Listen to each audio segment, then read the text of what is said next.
Hi guys! Papakita ko lang sa inyo ang aking biniling AirPod.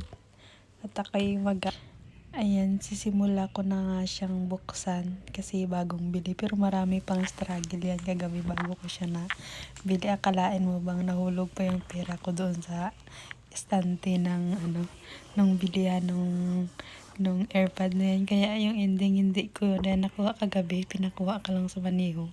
Kasi ang tagal niyang kinuhit-kuhit doon yung 1,000 ko doon sa gilid ng estante. At ayun na, nabuksan ko na nga. Sobrang excited ako dyan makita kung paano yung feeling na mayroong AirPod Apple. Yeah, sana all. Tapos ayan na. Sinukat ko na siya. Ayan. Ay, perfect! Gusto ko siya. Matagal ko nga yan pinag-ipunan, pinagdasalan, pinag-isipan sa halagang 690 dirhams. Talagang worth it naman siguro yung pagbili ko nito kasi sabi ni Kuya, pinagbenta, worth it naman daw kasi pang lifetime siya. Yung sa kanya daw, kahit nahulog na sa washing machine, gumagana pa rin daw. Actually, yung charger niyan, napapaisip talaga ako kasi wala akong ulo niyan. Kasi dapat isasaksak pa siya doon sa ulo kasi yung ulo na, nasaksakan, maliit.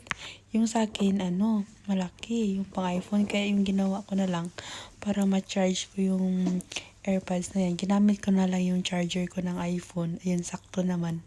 Kaya siguro, mukhang bibili pa ako ng nito, nung ulo nung charger nito kasi iba naman yung saksakan niya. Kaya parang dun sa point na yan, parang akong disappointed.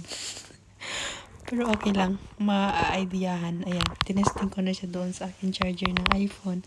At fit naman, kaya perfect. At ayan na nga, tapos na ang aking bye.